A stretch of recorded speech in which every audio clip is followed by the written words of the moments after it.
Hello, and welcome to another episode of Boundless Body Radio. I'm your host, Casey Ruff, and today we have another amazing guest to introduce to you now.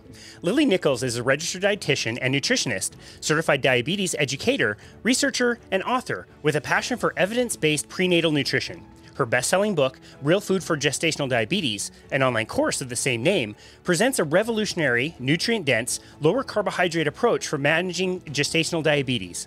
Lily's second book, Real Food for Pregnancy, is an evidence-based look at the gap between conventional prenatal nutritional guidelines and what's optimal for mother and baby. Lily is the founder of the Institute for Prenatal Nutrition, where she helps other practitioners up-level their knowledge of prenatal nutrition through her mentorship program to become a specialist in prenatal nutrition. In addition, she is the co-founder of the Women's Health Nutrition Academy, which offers cutting-edge continuing education on women's health, spanning everything from nutrition to fertility, pregnancy, and breastfeeding. Menopause, and much more. Lily is the creator of the popular blog LilyNicholsRND.com, which explores a variety of topics related to real food, mindful eating, and pregnancy nutrition. Lily Nichols, what an absolute honor it is to welcome you to Boundless Body Radio. Thank you. And quick update, the website is LilyNicholsRDN.com. RDN. Just want to make sure they got that correct. Thank you. Thank you very much. I goof up a lot of introductions around here. Today, I at least have a reason. Like, I was really late. I was just doing a consultation with a couple and speeding to get back here. I didn't get a ticket. Everybody on the show knows that I love Formula One. I think I could have qualified for a Formula One driver getting back here today.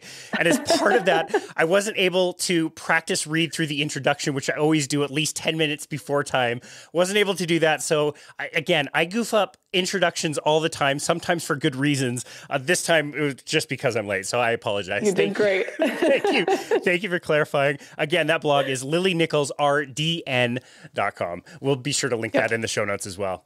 And I just have to say, like, it was so cool. I was with this couple. They were in their 60s. They found us online, however they found us, which was fine. And they just started to kind of get into the information that's out there about low carbohydrate nutrition. They found Ben Bickman, who lives around me here in Utah. They found his book and they were asking questions about it.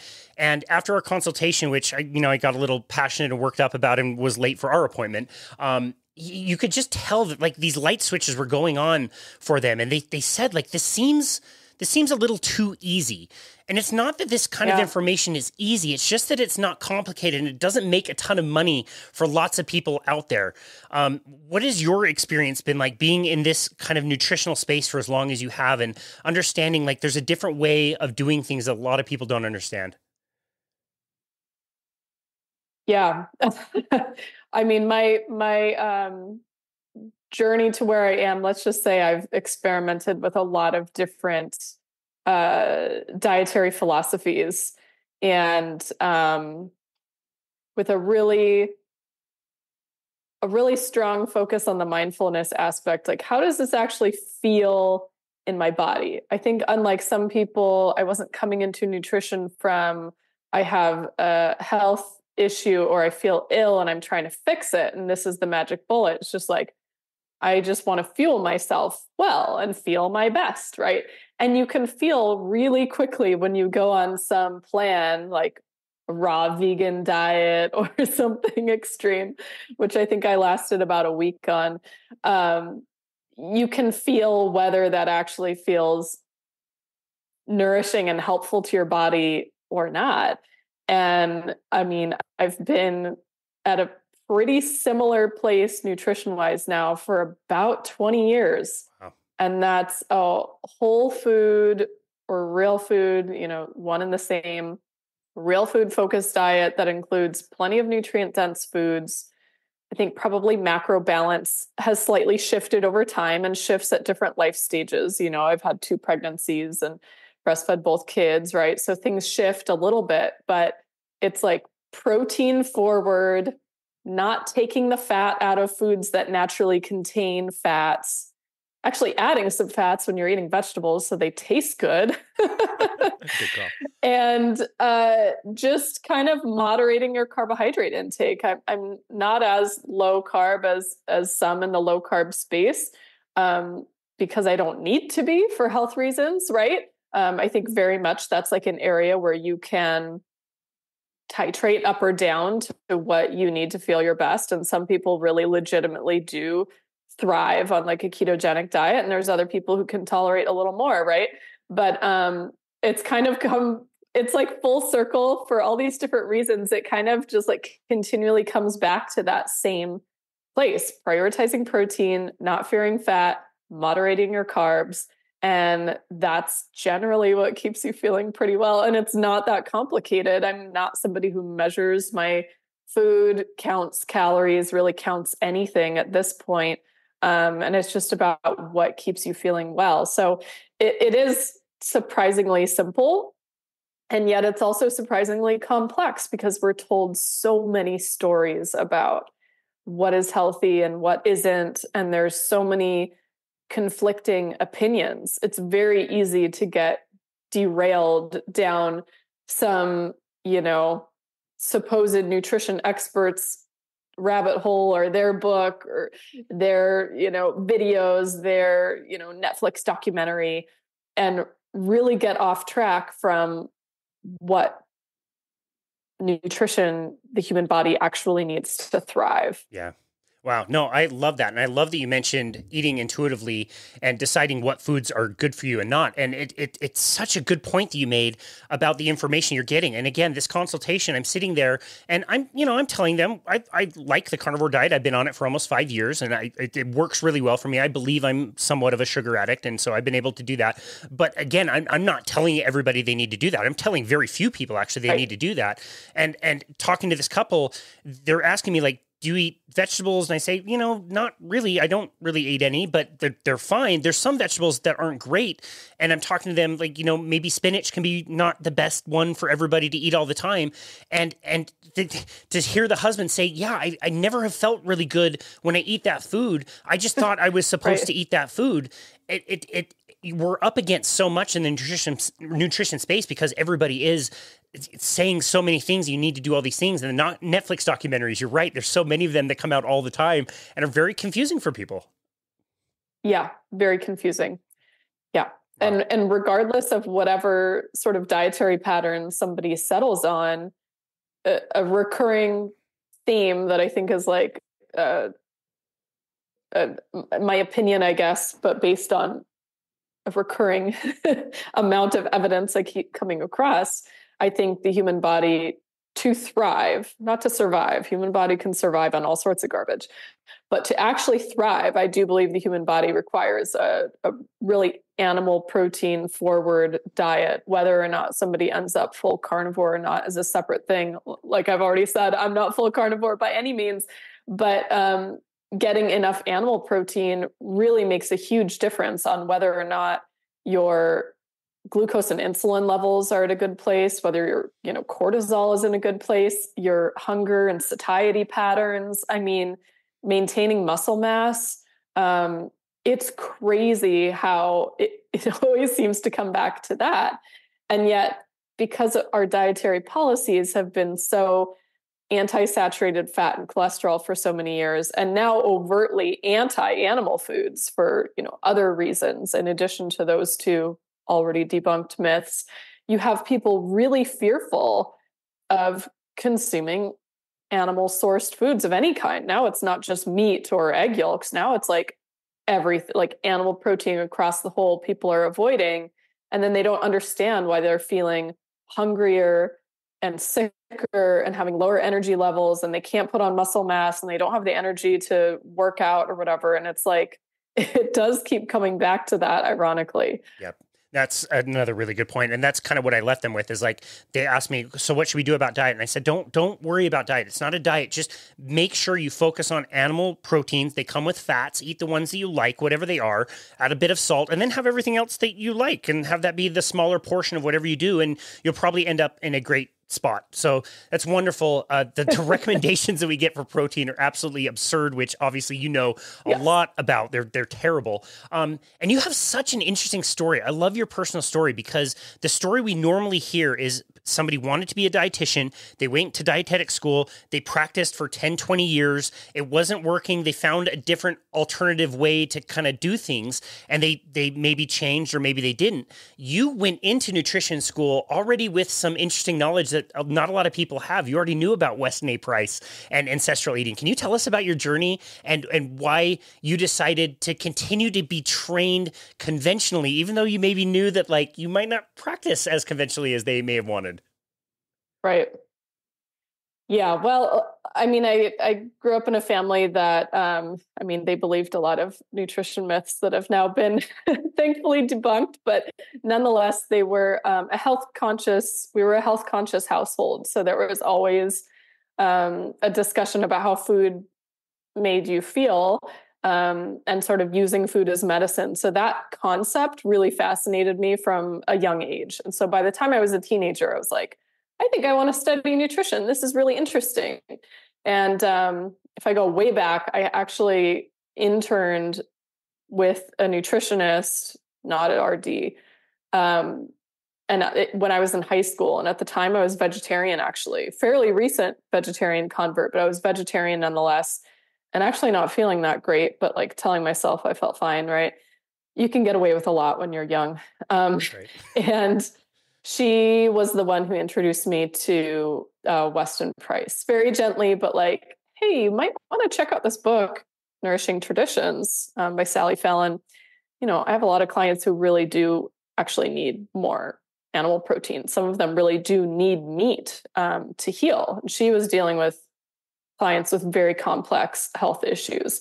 And so that book really opened the doors to like, whoa, this whole concept of ancestral eating patterns and not fearing fat, not fearing animal protein or animal foods. Maybe soy isn't the best thing ever. And so that led me to, Dr. Price's original work, Nutrition and Physical Degeneration, which is like a, early 1900s text. It's like kind of funny to read because just the tone of it is so not PC. It's different at all. It's different. Yeah. It's just the sign of the times. Right. But he traveled the world and, documented dietary patterns and health issues and the dental health of different cultures. And that really seemed that was definitely very interesting to me. So pretty much overnight, I stopped being vegetarian, and dramatically, I think it started gradually, right? These changes take time. So it was sort of a gradual, okay, it's okay to put butter on my bread again. And don't fear the yolks, and cheese is okay. And chicken with the skin is fine. I don't have to throw away the skin, little things like that, over time. But it certainly just, again, colored the lens through which I saw nutrition, science. And so, I kind of knew going into a university program on nutrition. I don't know that I knew all the differences with nutritionists and dietetics and the just constant battle between the two professions. But I did know that I'd probably have textbooks that were written with the intent of supporting the, government dietary guidelines. So I didn't take everything that I learned as this is true. I took it as, okay, this is the opinion of the people who wrote the textbooks who are somehow financially related to the people who wrote the guidelines. And so I had that understanding of the system as a whole as I went through it. And I think that was certainly different from my peers. I remember us doing, a dietary recall, nutrient analysis assignment, and you look at your macronutrient ratios, and my calories were something like 50 or 60% calories from fat. And people were astounded. You have to understand, a lot of people who study nutrition, they get into it because of their own body dysmorphia and eating disorder. Seriously, it's very sad, but it is what it is. Yep. So I have been very fortunate to not have struggled with that, but I, looked like a pretty healthy person. And here I was eating all this fat. My professors were like, oh, I was like, I don't know what to tell you when I don't eat more fat. I don't feel well. So I'm not I'm not going to reduce this, but like, thanks for your feedback. Right. Um, so I know I'm kind of going on a tangent, but I really used my education, my time in university to get access to research articles. You know, when you're a student, you can access anything. So like, okay, this book is saying this, is it true? I'm going to research vitamin D. I'm going to research vitamin K2. At the time, there was like almost no research on vitamin K2. I'm going to research phytic acid and fermenting grains. And does that have any difference? And I'm going to research how this guideline was set for whatever. And so that I kind of used my education as like a springboard for further exploration rather than just like an indoctrination camp, which is really, I think, what it ends up being for a lot of professionals. When it came to whether or not I wanted to continue and actually get my credential, it was like, well, I've already done all this work. If you want people to take you seriously, having letters behind your name is helpful. And you can be a change maker, you know, after the fact. So there was a lot of like smiling and nodding, a little bit of, you know, pushing back on some things. I certainly didn't get the best grades on some of my projects on, you know, Splenda being toxic and stuff like that. But, you know, I think I kind of approached it a little more playfully. So yeah, by the time I was in the field, I mean, I already knew a lot beyond what just the guidelines are. Yeah. And I think it's actually almost helpful in a way to come at it go through the conventional lens, because you see where the box is and you see where the guidelines are incorrect. And so it's kind of funny that my work is still like educating people about how guidelines are not always based on the most solid evidence, and yet it takes this like abundance of additional data in order for us to change them. Yeah. It's pretty frustrating, but you know, it is what it is. You can follow whichever guidelines or not that you want to. You know, you have your own free will. So I'm here kind of like helping the people who want to kind of look beyond those and, you know, do their best for optimal health, whether that's for pregnancy, fertility, postpartum, really focusing on the women's health aspect. Yeah, I have so much respect for that. I think that's amazing. And you're right. Like as a nutrition coach, I have a stupid piece of paper that says that I know a thing or two about, you know, some nutrients, but I don't have the same kind of effect that you do. And you're right. The letters behind the name are really important. And it's also really critical for us to have, you know, knowledgeable people in the medical world who can also help with other things, and that you were able to do your dietitian course and get certified in that and graduate with that is amazing. I have so much respect for that. You mentioned Weston A. Price and how influential he was. To my understanding, he was also trying to find something that probably you were trying to find, that there was a culture somewhere that was healthy and thriving on a plant-based diet, and he was not able to find that as much, whether they ate more plants or less plants. All of them had to have some type of fats and proteins. I'm not sure. Do you follow Dr. Chris Kenobi? I do, yeah. Okay, so he wrote the Ancestral Diet Revolution, and he just returned from a trip to the South Pacific with Suze Alexander, who is his co-host in that book, and they visited some of these tribes that are still living as ancestrally as possible. And he visited a tribe that was eating primarily sweet potatoes, and he visited another tribe that was eating fish and coconut oil and other things. It was a much higher fat diet. He said both populations were very, very healthy. They were able to work really hard and do, you know, very hard hikes at elevation. But he said things like the teeth between the two is so totally different. And if you read Weston A. Price and you look at those incredible pictures he has in his book, the difference in the mouth structure between people that are eating true ancestral diets that were more, you know, the fats and the proteins versus, you know, eating more of the foods that we consider food today, it's so different. Like the health is totally different. Yeah, absolutely. And some of those foods are the specific nutrient dense ones, which almost all by default are animal foods, are actually emphasized at certain periods of time, particularly before a couple is married and expected to have babies.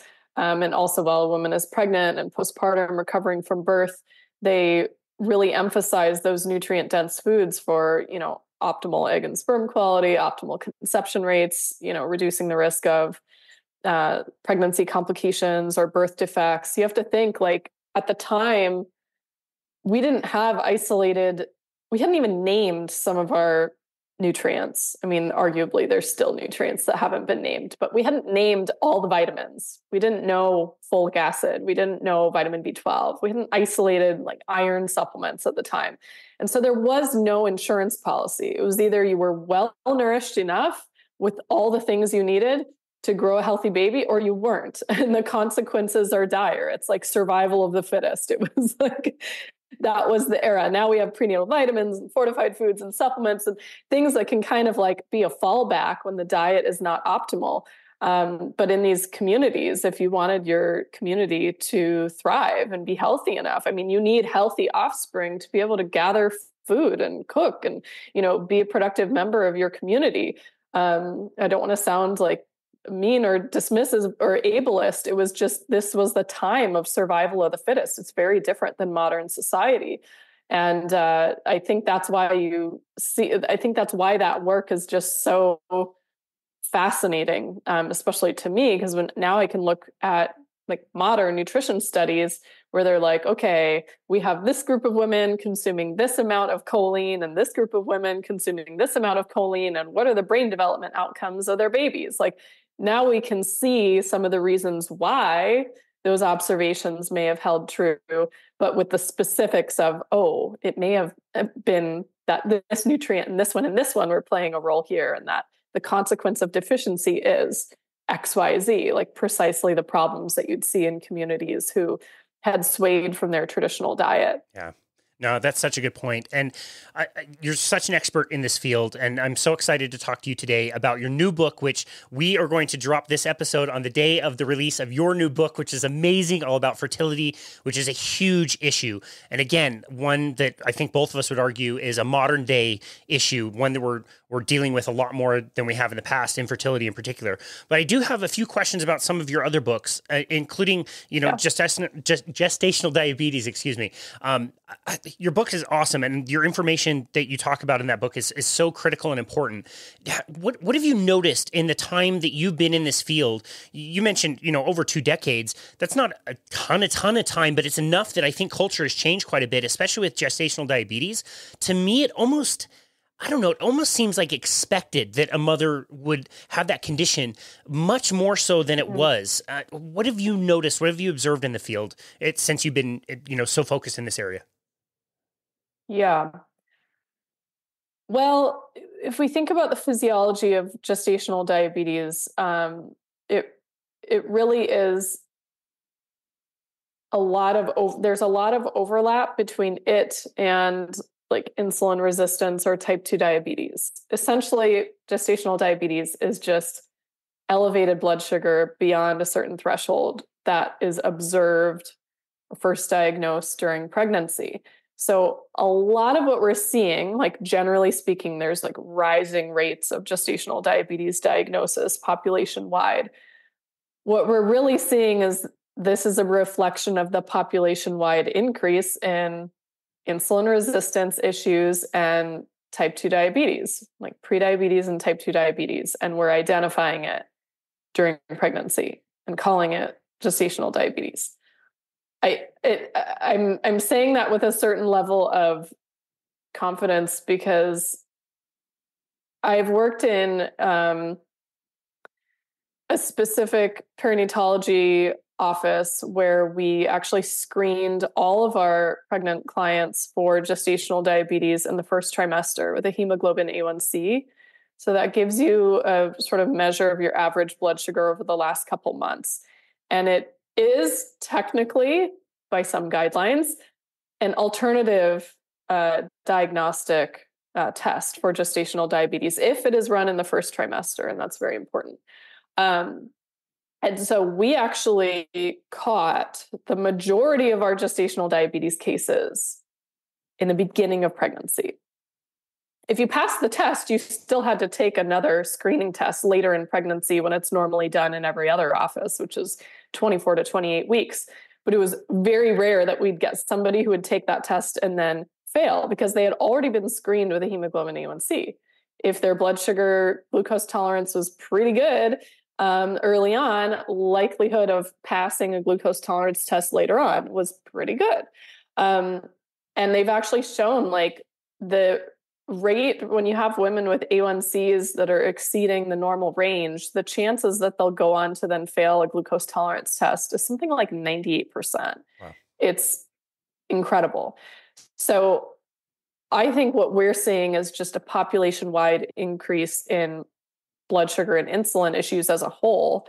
We happen to be catching it during pregnancy because this may be the first time that we've screened for it.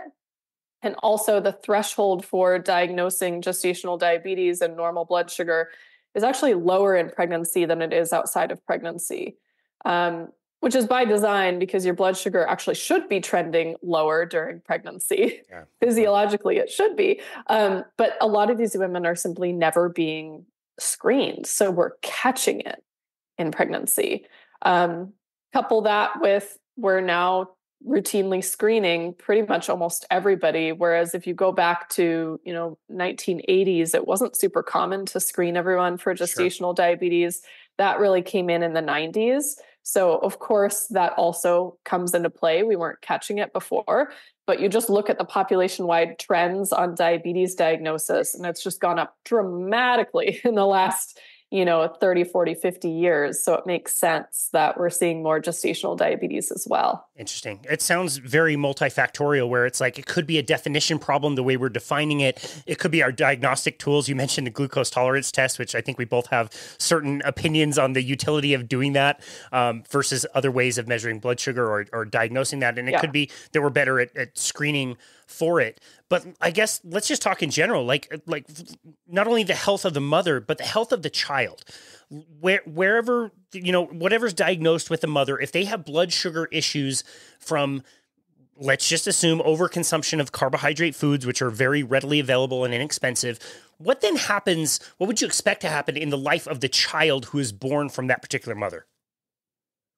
Yeah. So the potential detrimental effects of elevated blood sugar during pregnancy, again, like above that certain threshold, because there's a linear relationship between the risks of adverse outcomes in the baby and average maternal blood sugar levels. So you can have somebody diagnosed with gestational diabetes, and if it's really well controlled, there's no adverse effects on the baby. It's really equivalent to any other pregnant woman. But when those blood sugar levels are maintained at a higher level and it's experienced frequently and like prolonged over the course of pregnancy, it actually changes the way that their pancreas develops and their insulin system develops. So they're born with a larger than average pancreas that produces more insulin, and they're by default born pretty much insulin resistant. The rates of type 2 diabetes and obesity in these children is anywhere from 6 to 19-fold higher than a child born to a mother who had normal blood sugar levels during pregnancy. Wow. And that, like, a lot of times this is diabetes being diagnosed by like age 13. Okay. So we look at the whole childhood obesity epidemic and like, oh my gosh, type 2 diabetes, which used to be called adult onset diabetes, is now being diagnosed in like toddlers and stuff. You're not going to have a toddler develop type 2 diabetes purely because they ate poorly for 2 years. That doesn't happen. There is an imprinting there. Something is not functional in their pancreas and glucose regulation system, their metabolism, their mitochondria, and that is really inborn. You could think of it as hereditary, but it's actually more likely that it's epigenetics. The expression of that child's genes that impact the function of the pancreas, the release of insulin, glucose disposal, and all of that has been pre-programmed in utero. Arguably, you can go back preconception as well if we want to take it full circle. It goes all the way back to egg and sperm quality. You inherit your mitochondria from your mother, actually. So it's your mother's metabolic health that is most expressed in you. And that goes back to preconception, okay? That is actually influencing your your health, your future risk for disease. So sometimes when you see, some of these families where it's like the whole family is very heavy, it's like, yes, this has something to do with what the family is eating, but for their offspring, it is also that there was an imprinting, there was an epigenetic kind of coding for really dysfunctional insulin, glucose metabolism, dysfunctional like mitochondrial function, like their bodies cannot utilize energy in the way that is optimal for a healthy human being. And then it takes just a lot more work over their lifetime to overcome that. It can be overcome. Like we're not, stuck with bad genes per se, but it takes a lot more effort if your mitochondria is not as functional as it could be, because it is literally pre-programmed to be dysfunctional. That's actually like the biggest area of focus for my work with gestational diabetes, is that I want women to see this as like having an impact, not just on the trajectory of their pregnancy, future risk of complications in that pregnancy, or like, difficulties at birth, baby's a little larger than average or something like that. Yes, those are also serious, but I'm like, what happens to the metabolic health of that child? Yeah.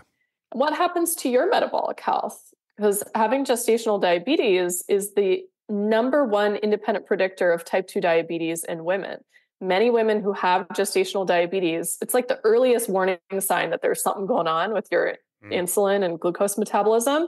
And there's a very high likelihood that you will, what they call, convert to type 2 diabetes later in life. But you don't have to be a statistic, right? You can, like, if you take it seriously, we work on the diet and lifestyle stuff. You may need some additional help on the side, possibly supplements, possibly medication. We can really improve insulin and glucose metabolism significantly. And then you don't have to be a statistic, and nor does your child, right? So even though it can sound very doom and gloom, it's like almost necessary to talk about what are the consequences if XYZ doesn't happen.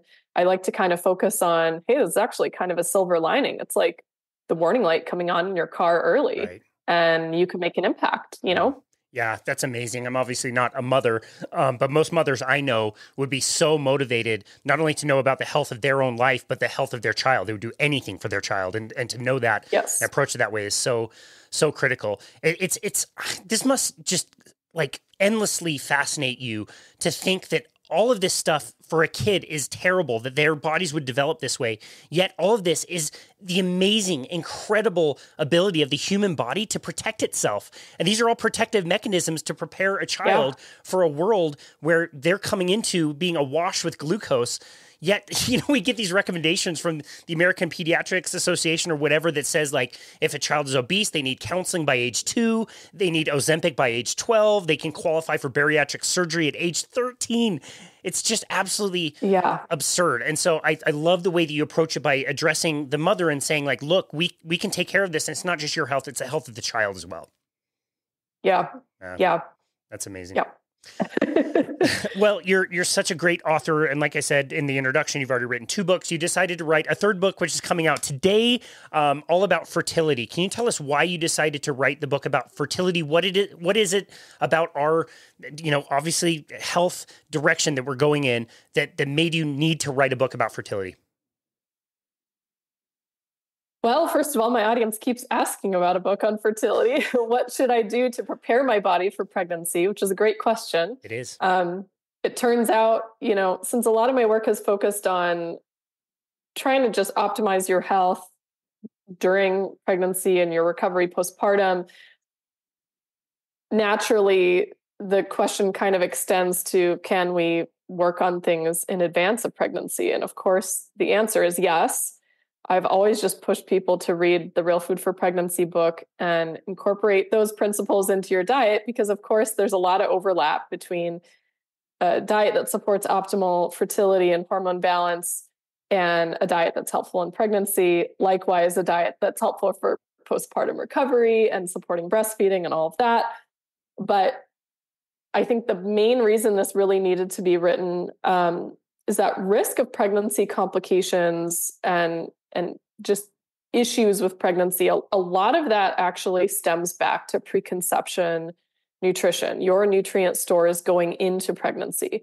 Some of the most severe complications, which I would argue are like overt birth defects, like neural tube defects, or early pregnancy loss, or even like recurrent pregnancy loss, that stems back to these preconception, really your preconception health as a whole, which encompasses your preconception nutrient stores.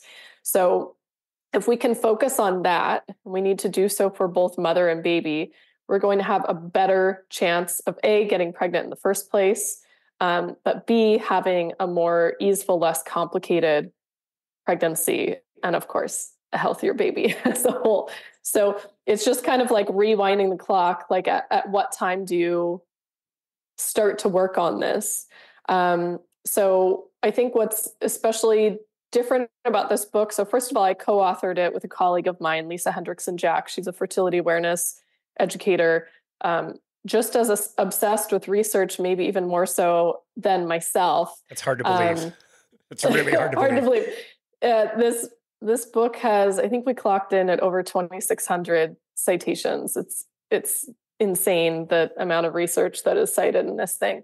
But we tie in not only the nutrition aspect and preconception preparation, but also information that you can glean from your menstrual cycle about your hormone balance and your body's readiness to conceive. We incorporate information about hormonal birth control. So many women are on hormonal birth control. They have no idea that it depletes numerous micronutrient stores. They have no idea that there is a delay often in the return of their fertility, in the return of ovulatory menstrual cycles. Thus, there's often a delay when you come off the pill until you can actually become pregnant. So you need to have kind of a plan to rebuild your nutrient stores, get your hormone production back on balance once you come off of hormonal contraceptives. So that's built in. And then also all the fertility awareness information about, there's a specified number of days within each menstrual cycle when you are fertile, when you can conceive, right around the time of ovulation, of course. But a lot of people think you can get pregnant on any time of your menstrual cycle, right? So when you have couples struggling to conceive, they might default to thinking that there's a problem. They may just not be timing sex properly. More so, the onus on fertility always falls on the woman, but it can also be a male issue. Like half of infertility cases have a male factor, and about 20 to 30% of them are solely male factor infertility. So we not only have a whole detailed chapter on egg quality, but we also have one on sperm quality as well. And that's really important that both couples are on board. And then if there are some specific fertility challenges, we have nutritional and lifestyle strategies for all of those as well. So there's a whole chapter on PCOS. There's a whole chapter on hypothalamic amenorrhea. We have a chapter on all sorts of other fertility issues that can, lower your chances of conception or delay conception, and tips to optimize that. So it really is, even though maybe at the core of it, a lot of the nutritional principles overlap with all the stuff that I've already been talking about, because arguably a diet that's optimal for human health is also optimal for fertility. However, the specifics of it really are very, very different in this book. So I do hope that it becomes a really helpful resource, both for couples who are looking to conceive, but also to healthcare practitioners as well. Yeah, I'm sure it will, knowing the work you've done in the past is going to be an amazing book, and I'm so excited to get my hands on it. I'm glad that you have gone in a direction that includes obviously a lot of information about nutrition, and that's what this conversation is going to be mostly about, but there's other things involved. And so as you were researching this book, what things surprised you that you learned as far as non-nutrition related type lifestyle practices that are hindering our ability to be as fertile as we want? Non-nutrition ones. I would say, I don't know that it's surprising because it makes sense, right? Yeah, good point. But, our sleep cycles and circadian rhythm, exposure to light, specific types of light at different times of day, having excessive blue light exposure at night, for example, can completely shut down your melatonin production. You need that endogenous melatonin production to protect egg and sperm quality. Not sleeping enough has such a big impact on your body's function, messes up your liver function. Like your liver is a major site of hormone metabolism in your body. You don't get that regenerative sleep. I mean, just think of how you feel when you're so depleted and sleep deprived versus when you get a good night of sleep. Any parent knows the difference. Or anybody who's in a really stressful career knows the difference. I would say the impact of exercise is kind of an interesting one because there is I would say like a Goldilocks amount of exercise. We all see exercise as a positive thing. And arguably, I think for men have a little more wiggle room in how much exercise they can tolerate. Although if you go super excessive, like endurance runners, their sperm quality is actually lower. But in women specifically, the menstrual cycle is really, really sensitive to changes in energy balance. So if you're expending a whole lot of energy with exercise, which also creates, at least temporarily, a period of oxidative stress as well. Sometimes your ovulatory function can get messed up. You stop ovulating. That's hypothalamic amenorrhea. Even when you get, energy balance like 25% below what your body requires, your body starts ramping down ovulatory function. You start getting dysfunctional menstrual cycles, shorter luteal phase, maybe you stop ovulating, and ultimately you might stop bleeding entirely. And so there's a Goldilocks amount of exercise that's right.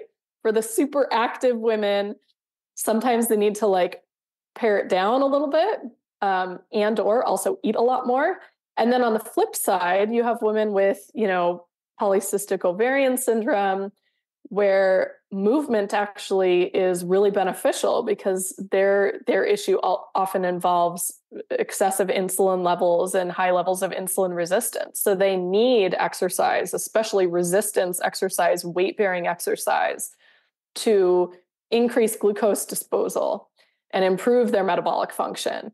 And so like the advice on exercise is very, it really depends on the situation, but I think I guess I was a little more surprised to see, I don't know, surprised, because I knew a lot about hypothalamic amenorrhea already, but I think I was surprised at how sensitive really the menstrual cycle is to excess exercise in a particular subset of women. There does seem to be some women who are really quite sensitive to doing too much. So sometimes what seems like a beneficial health practice, more is not always better for every person, right? And so that was definitely a recurring theme in working on this book. Well, Lily, I'm not sure if you know this, but we're not really good at Goldilocks kind of sensing in our world.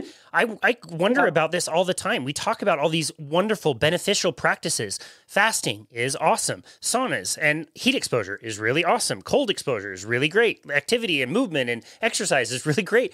There's a middle ground. You can push all of those things to be too far and too extreme and overdo it, and that can have an effect. And to hear you say that the menstrual cycle is very sensitive to all of that, and that all of the practices you choose for health can have a cumulative effect as well is really interesting to kind of think about and ponder. Yeah, we actually have a whole section on intermittent fasting, and we're not overtly anti-intermittent fasting. We are be cautious with intermittent fasting with some specific guidelines on like who it might be beneficial for and who it might not be beneficial for. And how to do it in a way that doesn't necessarily impair the cycle. Because you hear from a lot of women who've done IF that their cycle gets messed up. And again, most of that comes down to total calories consumed. But in some individuals, it can even come down to the timing of the food consumption, like limiting your eating window. If you're somebody who's prone to hypothalamic amenorrhea, for example, limiting your eating window will set you up for menstrual cycle dysfunction. It just will. Because the longer that your body experiences periods of what they call low energy availability, the quicker it is to shut off ovulatory function. It's an inborn mechanism that actually traditional cultures, and this you'll find interesting, they knew about, without knowing the science, right? They knew that if they withheld food or withheld specific nutrient-dense foods from women in the tribe when it was a time of scarcity and it's not a good time to reproduce, they knew that they could like stop them, like lower fertility. Wow. They didn't want more members of the tribe during that time, so they would withhold nutrient-dense animal foods from those women, which is fascinating. And then during times of abundance, when everyone's eating more, the menstrual cycle would come back on board. Fertility would be good. You would know that you had enough food to nourish these women during pregnancy, so they had optimal pregnancy outcomes. It's like one and the same. So your body was really only going to maintain regular ovulation if it senses that it is safe to do so, and not having enough energy available, even over like a certain number of hours of the day. For some women who are very sensitive to this, it can be problematic. And there's very few studies on intermittent fasting that are performed in women. There are a handful. Most of them point to some menstrual cycle dysfunction. There is one that on women with PCOS that we talk about in the book, showing beneficial effects, but it was done in a very specific way. They front-loaded most of their food in the morning. So it wasn't a morning fast and eat your breakfast at 11. They ate from a window of 8 to 4 p.m. and they had a larger breakfast and a smaller dinner. Vastly improved their ovulatory function in women with PCOS. These are women who actually can like probably benefit from this little bit of like a stressor, I guess you could call it. Great benefit, fairly small trial, but nonetheless, great benefit. They also were not cutting calories. They were maintaining their caloric intake, what it was beforehand. And I think what I tend to see with intermittent fasting, people come at it from a point of trying to lose weight. B, they end up cutting calories. They're not trying to maintain the same food intake. And you can get a lot of the benefits from intermittent fasting by eating the same quantity of food in a shorter eating window, but that's not how people do it in real life.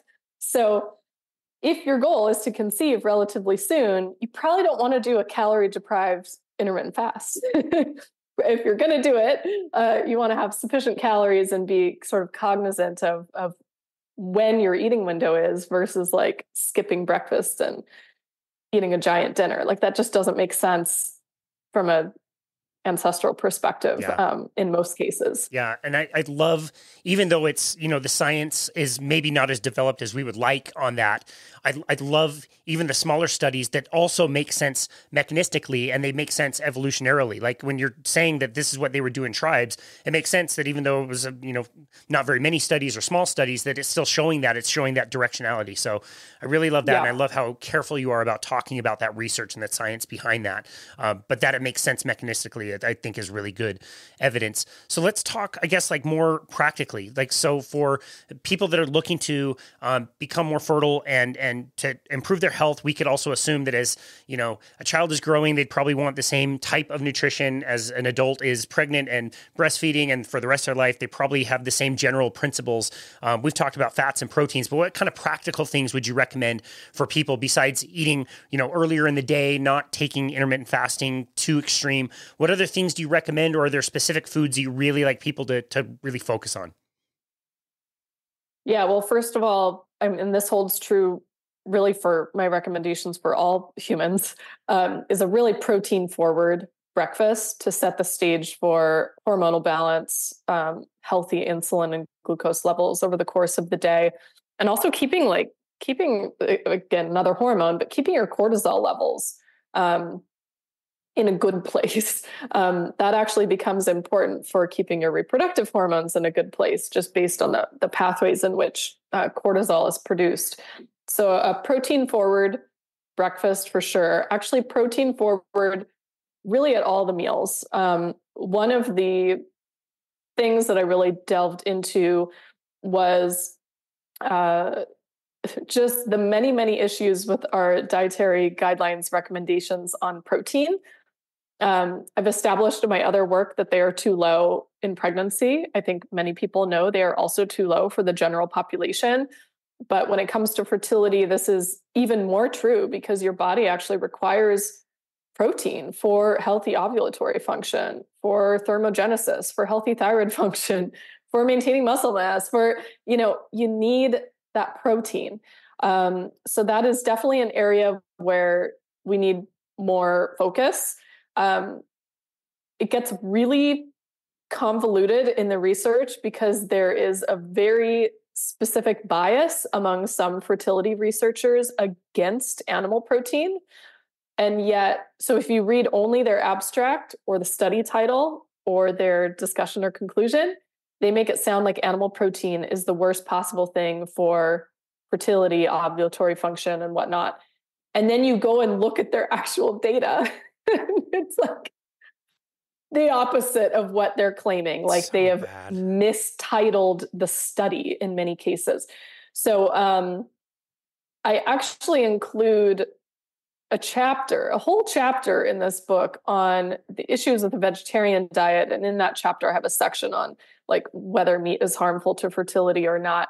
You can gather from my food recommendations that it's not, because I'm very forward on animal source proteins, but nonetheless, people have heard that message so strongly that it takes a little bit of unpacking. Our animal source foods are our richest sources of many different micronutrients that are absolutely required for mitochondrial function, egg quality, sperm quality, ovulatory function, glucose metabolism. And when those are not a part of the diet, you start to see things go awry. I'll just put it that way. So definitely animal protein forward in general. Not too restrictive of fat. We have to remember that our steroid hormones, our sex hormones like estrogen and progesterone and testosterone are all built on a cholesterol backbone. And if you restrict the diet too much in fat, you see declines in those hormone levels. In women, you see significant drops in estrogen and progesterone levels. In men, you see significant drops in testosterone levels when fat intake is too low. Our body has all sorts of compensatory mechanisms to try to produce these things. Your body can build cholesterol from other raw ingredients, but still as a whole, although it can rely on that backup mechanism, you're still seeing like hormone levels 20, 30, 50% lower than they should be as a result of being on that sort of a diet. So we don't want to be restrictive of fat. When it comes to your carbohydrate foods, quality is everything. We have some pretty large studies, like encompassing over 18,000 women, and the women who have the highest rates of ovulatory dysfunction, so things like PCOS, they're not ovulating. Those are the women who are consuming the highest quantities of refined carbohydrates. So these are just empty calories. Okay, it's the foods made from refined sugars and refined white flour. I would arguably include white rice in there as well. These refined carbohydrates they're really just filler foods. They don't really have enough micronutrients to support us. So focusing on carbohydrate quality is absolutely key. And again, like my other work, like carbohydrate intake, probably more so than any of the other nutrients, does need to be titrated depending on your personal tolerance, because some women do excellent on a low carb diet for their fertility, and other women need a little bit more, particularly women who are very active often need more. And some of that is because when you go low carb, your appetite can be slightly suppressed, and you also are burning more calories. So you actually have to eat even more food. So if you're struggling to get enough calories in to compensate for your workouts, you might actually just benefit from bumping up the carbs a little bit, but quality, right? So whole fruits, vegetables, like your root vegetables, starches are great.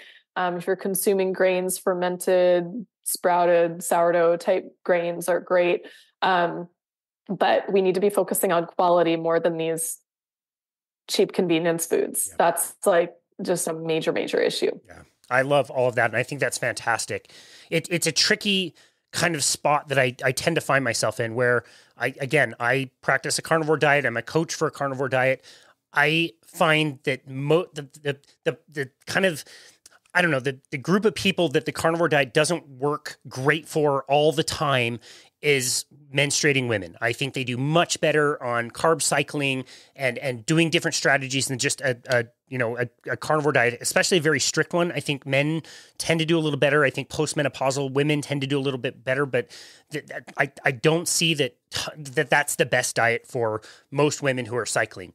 There are women out there that I know of that are, for one reason or another, they have to do a carnivore diet because they have mental issues, or they have skin problems, or they have digestive issues, and they have to, at the very least, be cautious of which plants they're including in the diet, which carbohydrates they're including in the diet. Certainly, like you said, quality is such a big thing. What concerns would you have for women who are cycling and menstruating would you have being on a carnivore diet? If they are going to do a carnivore diet, what would you want to see? I think you've already answered the question based on your last answer, but what would be your concern? Yeah, I would make sure, I would try to understand the rationale for being on a carnivore diet. We're assuming that there is a rationale and it's decided this is the best dietary pattern for them. So if that is truly the case, and you're talking only animal foods, we have to, although I'm all pro protein, it's great for us, it's very satiating. So I think the challenge that you can run into with a strict carnivore diet is not consuming enough calories. Yeah. And that's where you'll start to see menstrual cycle dysfunction. So it might actually be a time to measure things and track calories for a little bit. I don't love tracking calories. It's not like my favorite thing to recommend, but this would be a time and a place where I would probably track calories for a period of time, have an idea of how much your body needs for maintenance, and make sure you're hitting that. And since protein is so satiating, you may have to pull the lever, since carbohydrates are not on this diet, right? You'll have to pull the lever a little more in fat. Fat is more energy dense.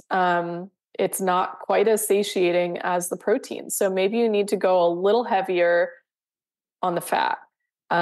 Maybe you need to consider something like a smoothie that's incorporating egg yolks or something. Or maybe you want to choose fattier cuts of meat, adding more animal fats in there, like butter and stuff. You just may need to pull the lever a little more in that direction, because that's the challenge. This is why like high protein diets are highly, highly effective for weight loss, because they're so satiating. It's really hard to overeat protein.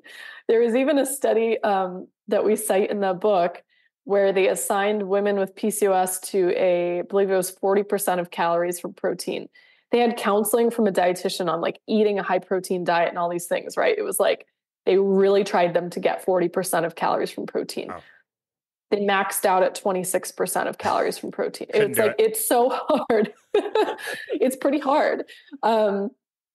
So that, because it's so satiating, I think you'd again have to just rely a little more on fat for your energy balance. And then I would also say, sometimes there are specific dietary patterns that are helpful for certain instances for a short period of time, like they're needed to overcome some type of healing that needs to happen or a certain condition. And it doesn't always necessarily mean it's the best diet for you to be on forever. Yep. So you might hit a point where a carnivore diet was really beneficial for a period of time, helped you get over a certain issue. And now maybe you could experiment with adding some things. So whatever feels comfortable for you, maybe that's fruit or honey or something like that. And then you kind of move on from there, just sort of expanding. At the end of the day, I mean, although animal foods are no doubt the most nutrient dense, there's still a place for variety. There are some specific nutrients in some of these foods that can be a little challenging to get. And actually, if I can add on for a minute, they might want to consider adding in a little seafood. Okay. We have to think about some of these very important micronutrients for fertility. I'm going to throw out iodine as one of them. Iodine is highly concentrated in seafood. It's really important for fertility, for ovulatory function, for egg quality, for sperm quality. And it's not as concentrated in other animal foods outside of seafood. Actually, seaweed is the richest source. If you want to use seaweed as part of a seasoning or something, maybe that's permissible on your dietary choices. But if you incorporate something like shellfish, even once a week, or some fatty salmon or sardines, you might be filling in some nutritional gaps that could be present if you're strict carnivore. So maybe just like looking at sort of the variety of animal foods you have in your diet as well.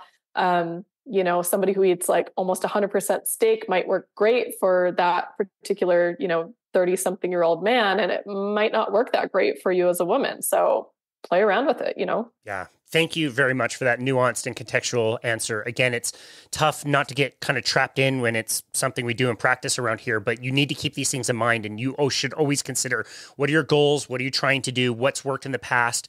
Psychologically, it's really so easy to get so clinged on to something that worked for a little while and was great and got you away from the PCOS, but then, maybe that's not the best thing long-term. So it's always something to really consider. I am so excited for your book to come out. I can't wait to get my hands on it. I hope you are very, very proud, the two of you, of all the research that has gone into this, and you're proud of the other books you've done, because it is very helpful and needed. And like I said, I love talking to people who are very careful about what they say and about the research and saying what they know and they don't know, and being really considerate about that. So really appreciate you and your work and taking the time to be on our show today. So cool to be able to host you and talk to you. I followed you for a very, very long time, and it's a real honor to have you on the show. Where can people go to find you and connect with you and your work? Yeah, thank you. It's been fun. You can find me at my website, which is lilynicholsrdn.com. On there, I have links out to my books. It has my blog with hundreds of articles. Use the search bar to find something you're interested in. Let's see. On Instagram, that's probably the best place to find me on social media. My handle's the same as my website, so it's lilynicholsrdn. I like to post little research snippets there. So do check that out if you're on socials. Otherwise, find me on my website. You can get the first chapter of Real Food for Pregnancy for free up there.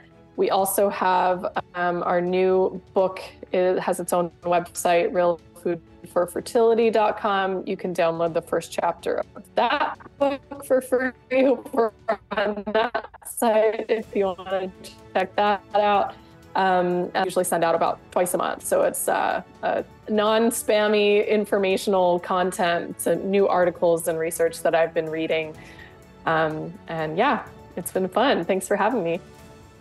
That's fantastic. Thank you so very much for all that information. We'll make sure we link all of that in the show notes. And again, the website is lilynicholsrdn.com, not the version that I said in the introduction. So apologize for being in a rush. But thank you, Lily, so very much for all of the work that you do and taking the time to be on our show today. We really appreciate you.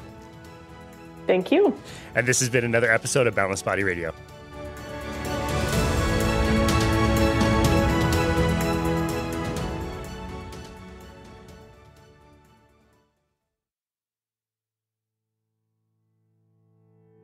Thank you so very much for continuing to listen to Boundless Body Radio. As 2023 has come to a close and we're starting another new year in 2024, I always try to reflect on not only the direction that we want to go in the future, but also how much we have grown in this last year. Our podcast has now generated well over 400,000 downloads from all over the world, and it's all thanks to fantastic listeners like yourself. I hope you are as excited for the new year as we are around here. The lineup of guests that we have coming up is absolutely staggering, and we're always striving to bring you the best content from the most amazing people in health, nutrition, and wellness. Remember that you can always head on over to our website to book a complimentary 30-minute session with us at myboundlessbody.com. On our homepage, there is a Book Now button where you can select a time to speak with us about your health and fitness plan, especially for the new year. We've absolutely loved chatting with so many of you out there to bounce ideas off each other and try to come up with plans to help you achieve specific goals. And seriously, I really do mean this. Even if it's just to say hello and introduce yourself, we absolutely love connecting with our listeners in the community.